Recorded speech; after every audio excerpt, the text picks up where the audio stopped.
푸틴 러시아 대통령이 정보기관의 EU를 내부에서 무너뜨리라고 지시했다고 합니다. 서로를 믿지 못하게 만들고 동맹국끼리 서로 싸우게 만들고 사회를 갈라놓는 것이죠. 러시아의 하이브리드 작전이 이미 광범위하게 이루어지고 있는 모습입니다. 뉴욕타임스 보도에 따르면요, 푸틴 러시아 대통령이 러시아 정보기관과 군에 2026년까지 나토와 EU를 내부에서 파괴하라는 명령을 내렸다고 합니다. 이 중 몰도바가 크렘린의 전략의 핵심 목표로 떠오르게 되었는데요. 일단 러시아가 내린 명령이 뭔지부터 보자고요. 푸틴 러시아 대통령은 두 개의 명령을 내렸는데요. 하나는 나토 회원국들의 방어 의지를 시험하는 것이고요. 다른 하나는 몰도바를 불안정하게 만드는 것입니다. 일단 나토 회원국들의 방어 의지를 시험하는 게 뭔지부터 보도록 하죠. 일단 나토는 특성상 어떤 한 나라가 공격받으면 나토 회원국 전체가 개입해야 합니다.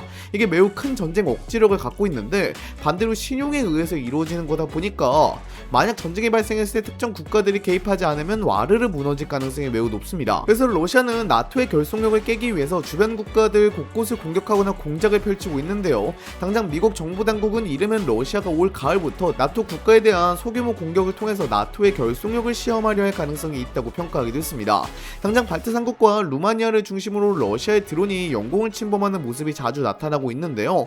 이것도 전부 다 나토의 결속력을 시험하기 위한 것으로 보입니다. 근데 이건 전 영상에서 다뤘으니까 그 영상을 보시면 좋을 것 같고요. 이번에 뉴욕타임스 보도에 따르면 몰도바에 관한 내용이 나왔습니다. 이걸 좀 보면 좋을 것 같은데요. 현재 러시아의 전략적 목표는 몰도바에 대한 정치적 영향력 확보를 넘어 몰도바를 아예 완전한 친러 국가로 만들려는 속셈을 보이는 것 같습니다. 몰도바에는 트란스니스트리아가 있는데 여기에는 러시아군이 수십 년 동안 주둔하던 곳이었습니다. 특히나 친러 세력들이 장악하고 있는 곳이기도 하죠. 마치 우크라이나가 2014년 당시 돈바스의 친러 세력이 준동했던 것과 비슷하게 말이죠. 다만 이런 의문이 있을 수도 있습니다. 우크라이나 남부에서도 러시아군이 원하는 만큼 진격하지 못하고 있는데 러시아가 이렇게 몰도바까지 장악할 수 있느냐는 의문입니다. 실제로 러시아가 몰도바 본토를 대규모로 침공하지 않아도 압박할 수 있는 수단은 이미 존재합니다. 핵심은 트란스니스트리아입니다. 몰도바 동부에 있는 트란스니스트리아에는 러시아군이 오랫동안 주둔하고 있고 친러 분리주의 세력이 실질적인 통치력을 행사하고 있습니다. 러시아로서는 이 지역을 활용해 몰도바에 지속적으로 군사적, 정치적 압력을 가할 수 있습니다. 따라서 러시아가 몰도바 전체를 장악하기 위해 반드시 우크라이나 남부를 돌파해 대규모 지상군을 투입해야 한다고 볼 수는 없습니다. 여기에 우크라이나와 몰도바가 연결된 구조도 중요한 변수입니다. 2026년 3월 러시아군의 우크라이나 수력발전소 공격으로 드네스트르강 수길 기름 유출이 발생했고 오염된 물이 몰도바 방향으로 흘러가면서 몰도바의 여러 지역에서 식수 공급에 차질이 발생했습니다. 몰도바 제3의 도시를 포함한 지역까지 영향받으면서 우크라이나를 대상으로 한 군사작전이 몰도바의 생활 기반 시설에도 직접적인 피해를 줄 수 있다는 사실이 확인됐습니다. 전력 분야에서도 비슷한 문제가 발생했습니다. 러시아군이 우크라이나 서부의 고압 송전 시설을 공격하면서 몰도바의 전력을 공급하는 전력망이 영향을 받았고 몰도바 전력의 70%가 마비되는 일도 발생하기도 했습니다. 이 상황이 중요한 이유는 몰도바의 에너지와 기반 시설이 우크라이나와 밀접하게 연결되어 있기 때문입니다.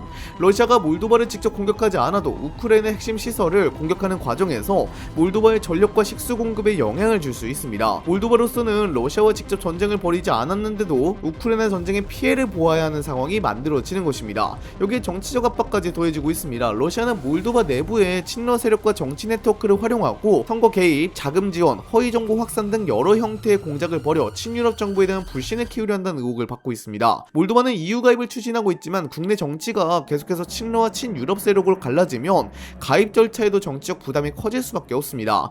EU 가입은 법률과 제도 정비뿐 아니라 정치적 안정과 개혁의 지속성이 중요하기 때문입니다.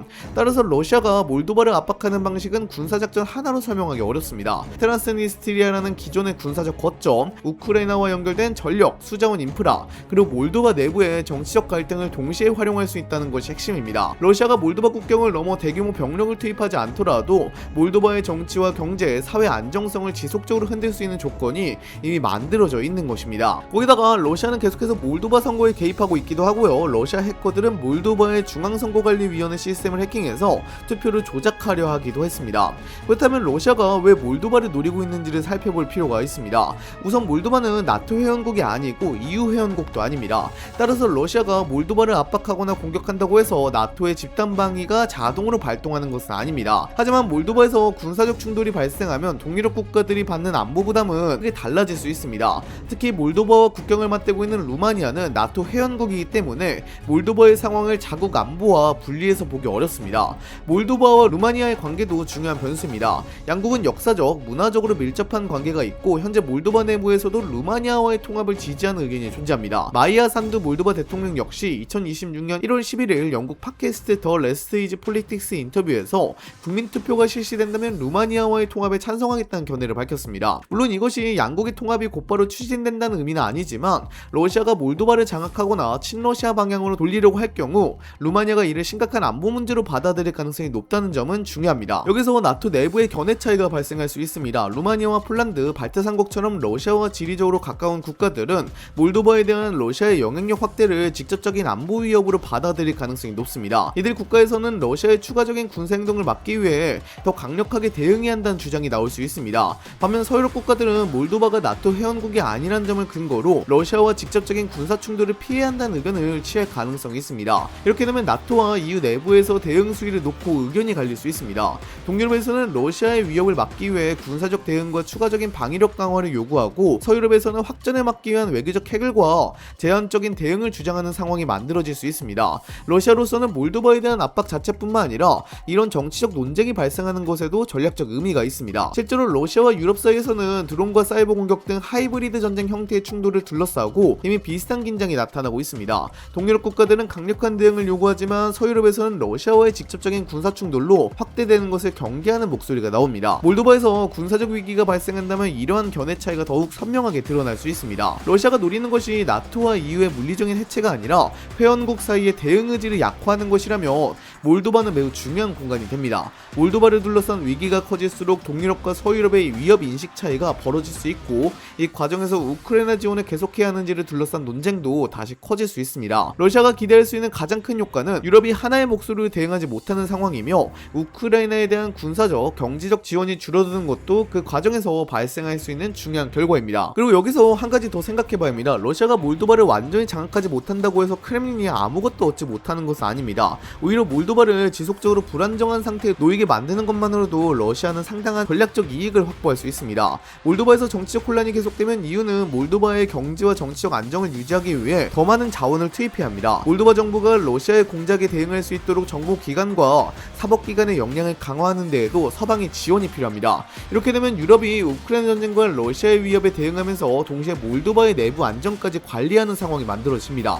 또 루마니아 역시 부담이 커질 수밖에 없습니다. 몰도바와 국경을 맞대고 있는 루마니아는 난민 유입이나 국경 안보 문제뿐만 아니라 정부전과 사이버 공격, 군사적 긴장까지 고려해야 합니다. 몰도바의 불안정이 장기화할수록 루마니아는 자국의 방공망과 국경 감시 능력을 강화해야 하고 나토 차원의 병력과 감시 자산 배치도 더 많이 요구할 수 있습니다. 이는 루마니아가 다른 나토 동부전선 국가들과 함께 러시아의 움직임을 감시하는데 더 많은 군사적 자원을 사용하게 만든다는 의미입니다. 이러면 당연하게도 우크라이나도 영향받습니다. 우크라이나는 러시아와 전쟁을 치르는 동시에 서쪽에 있는 몰도바의 상황까지 지속적으로 확인해야 합니다. 몰도바 내부의 불안정이 커지면 우크라이나는 국경 지역에 대한 감시와 정보 수집을 강화해야 하고 러시아가 트란스니스트리아를 어떤 방식으로 활용할지에 대해서도 계속 대비해야 합니다. 우크라이나가 전선에서 사용해야 할 정보와 군사적 역량 가운데 일부가 서쪽 상황을 관리하는 데 투입될 가능성이 생기는 것입니다. 이렇게 보면 러시아가 몰도바에서 원하는 결과가 반드시 영토를 점령하는 것일 필요는 없습니다. 몰도바가 계속 불안정하면 유럽은 그 문제를 계속 관리해야 하고 주변 국가들은 방어 태세를 강화해야 하며 우크라이나는 추가적인 안보 부담을 떠안게 됩니다. 러시아는 상대적으로 제한된 비용으로 유럽의 인력과 자원, 정치적 관심을 특정 지역에 지속적으로 묶어둘 수 있는 것입니다. 따라서 몰도바를 둘러싼 러시아의 전략을 볼 때는 러시아가 몰도바를 언제 점령하느냐만 볼 것이 아니라 몰도바를 얼마나 오랫동안 불안정하게 만들 수 있느냐도 함께 봐야 합니다. 러시아가 몰도바에서 완전한 승리를 거두지 못하더라도 서방이 계속해서 대응 비용을 지불하게 만든다면 그 자체가 러시아에는 전략적 성과가 될 수 있습니다.